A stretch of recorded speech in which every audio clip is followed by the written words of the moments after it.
This is Earl Nightingale, speaking to you across the decades, from the crackling radio waves of the 1950s to the glowing screen in your hands today.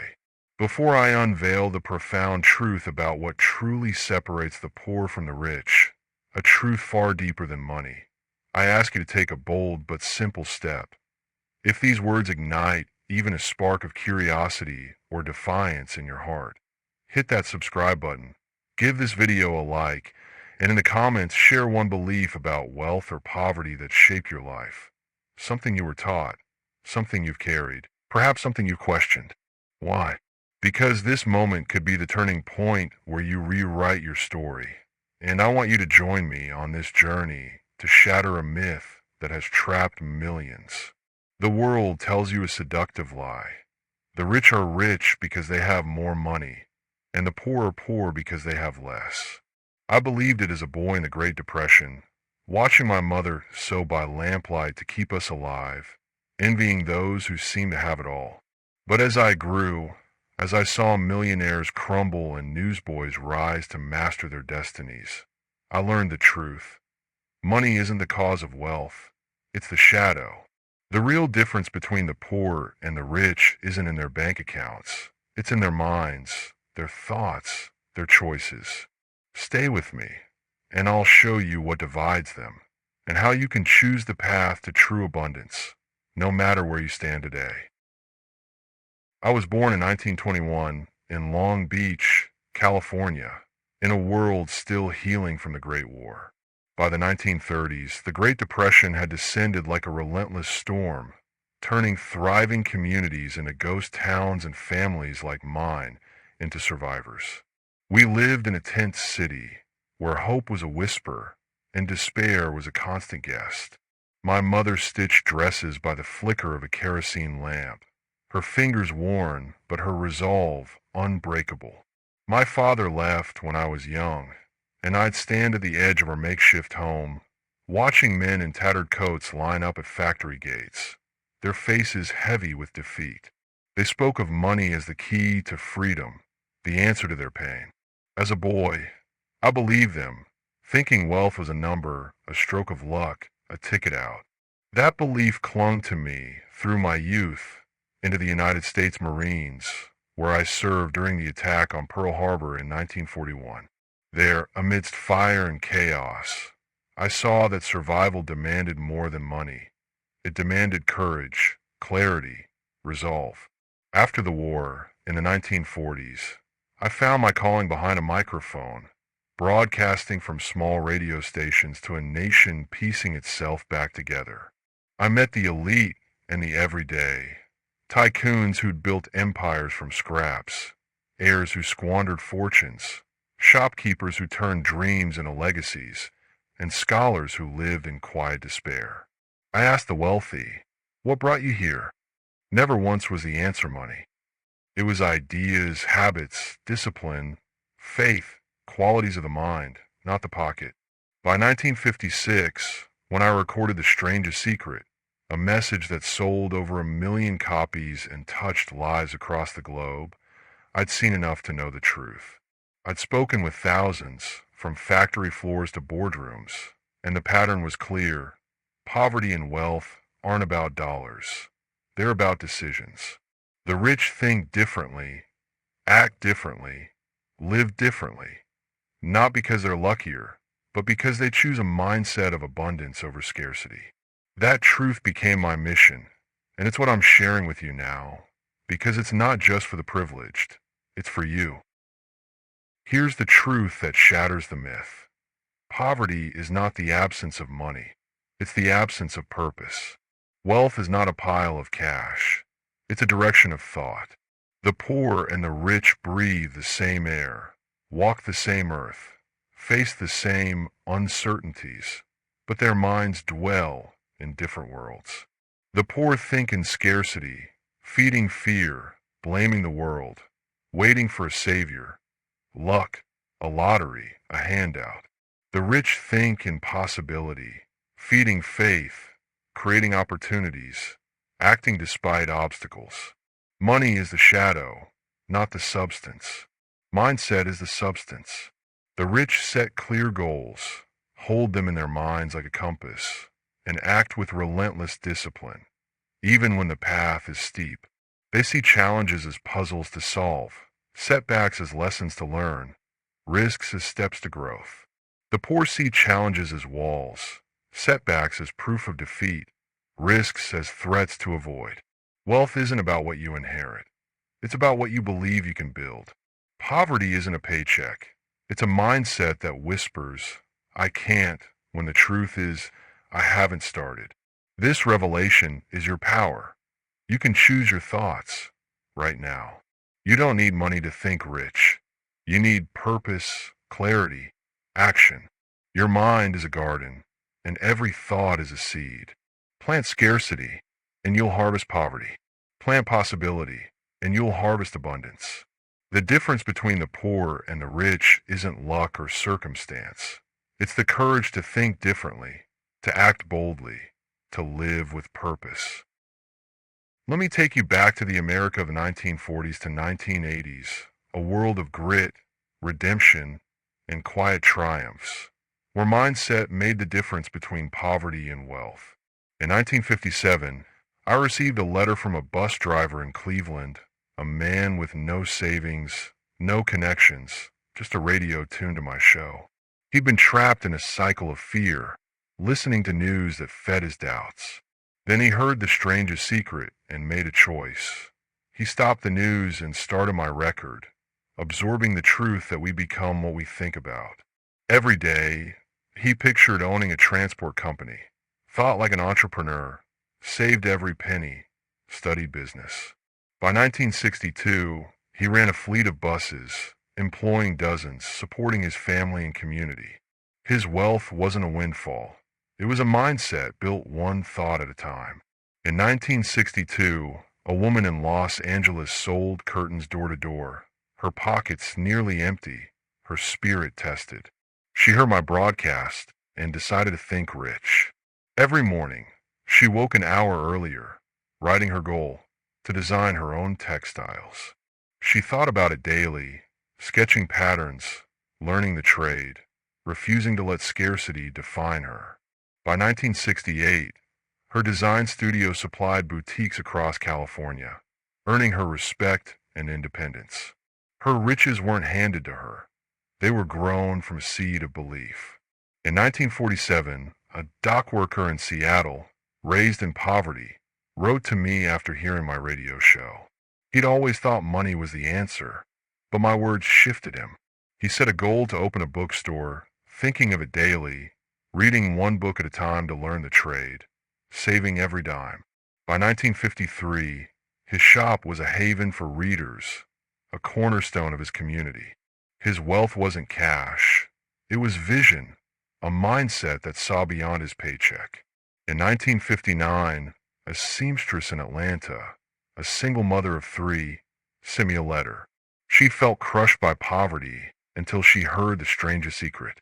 She began thinking like a businesswoman, picturing her own clothing shop, saving tips, designing clothes by candlelight after her children slept.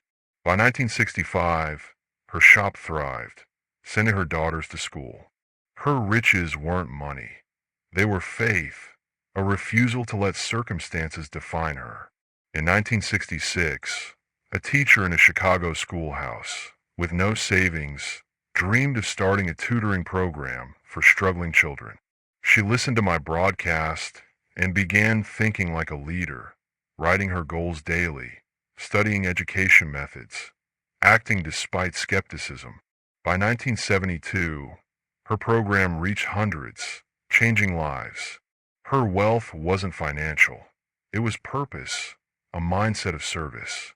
In 1975, a mechanic in rural Ohio, with no degree, heard my radio talk. He set a goal to invent a tool to improve factory work, thinking about it daily, tinkering in his garage after long shifts. By 1980, his patented device was used nationwide, earning him a steady income. His wealth wasn't privilege. It was persistence, a mindset that turned ideas into reality. In 1982, a farmer in Minnesota, nearing 60, wrote to me after hearing my show. He'd spent years fearing economic collapse, but my message woke him. He set a goal to teach sustainable farming, thinking daily, experimenting with new methods, sharing knowledge. By 1987, his workshops trained dozens, revitalizing his community. His wealth wasn't land. It was impact, a mindset of contribution. In 1970, a clerk in Memphis, young and uneducated, tuned into my broadcast. He'd grown up believing poverty was his fate, but he chose to think differently. He pictured himself as a real estate agent, thought about it daily, studied at night, networked with clients. By 1978, he owned properties, lifting his family from scarcity. His success wasn't luck. It was a disciplined mind.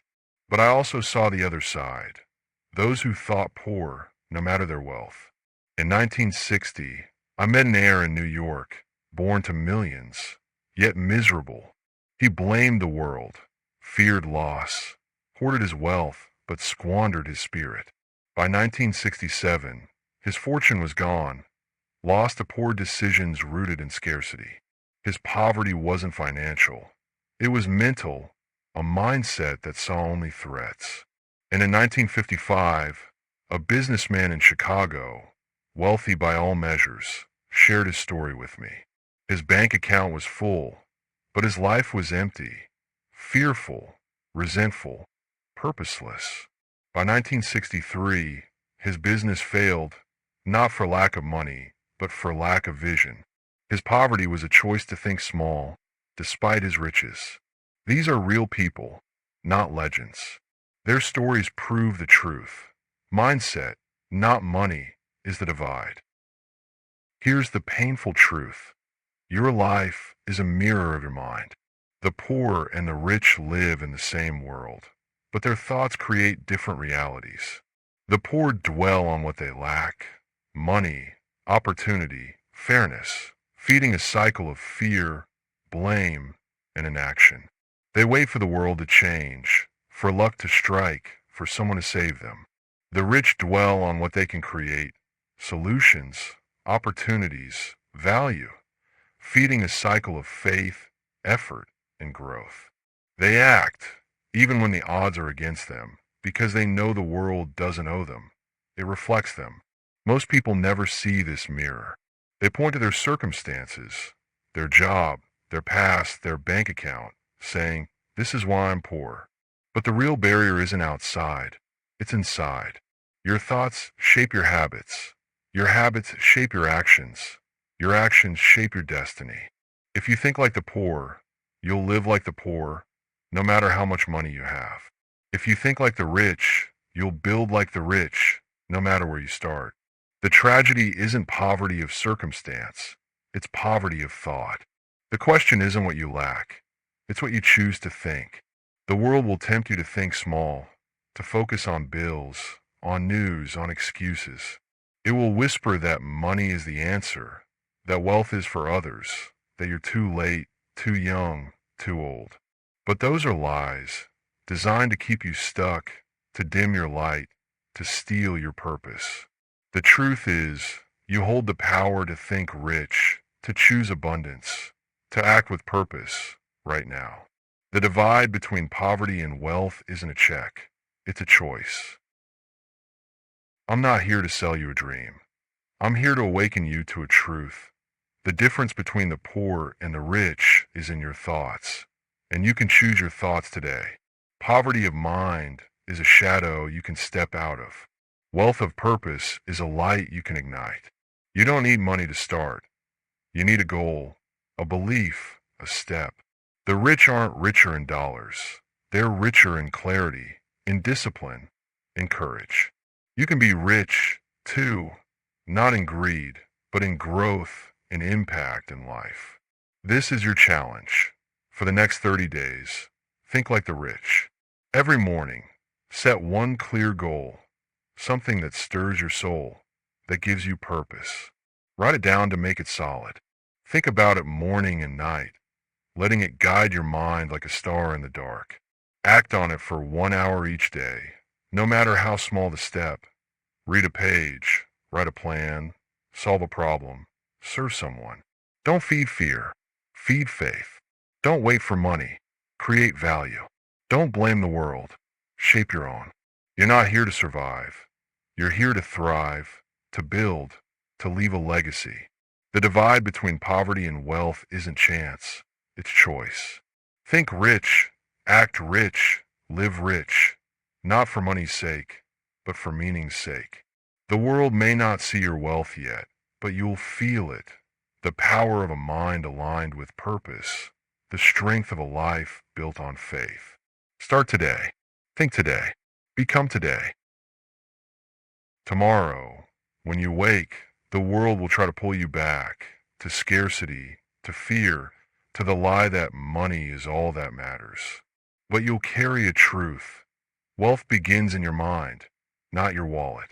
The poor and the rich walk the same roads, but one sees chains while the other sees chances. Your thoughts are your compass, your habits your map, your actions your destiny. Choose the path of abundance, and wealth will follow, not as a prize, but as a reflection of your purpose. Your life is a garden, and every thought is a seed. The poor sow doubt, reaping limitation. The rich sow vision, reaping possibility. You hold the seeds. Plant with courage. Plant with faith. Plant with purpose. The world doesn't need more money. It needs more minds awake to their power, more hearts alive with direction, more lives rich with meaning. Your wealth isn't a number. It's a mindset, a belief, a life you craft one thought at a time. This is your moment to stop waiting and start thinking. Your goal isn't a distant dream. It's your daily direction. Your actions aren't mere tasks. They're your legacy. Your life isn't a ledger. It's a masterpiece, waiting for your brush. Think rich, and you'll live rich. Not tomorrow, not next year, but today. The next time someone says, money is everything, smile. You know the truth. An idea, a purpose, a disciplined mind is worth more than all the gold in the world. This is Earl Nightingale, signing off, but not before I leave you with a mission that could change everything. If this truth about the real difference between poverty and wealth has awakened something in you, a spark of purpose, a glimpse of your own power, don't let it fade. Share this video with one person caught in the myth that money is the answer, someone ready to think differently. Hit that like button to spread this truth to others searching for it. Subscribe so we can walk this path together, day by day, as you build a life of abundance. And in the comments below, tell me, what's the one goal you'll think about every day for the next 30 days? And what's the first step you'll take to make it real? Your words could light a fire for someone else, maybe even for yourself. This is your moment, my friend. Think it, act it, become it.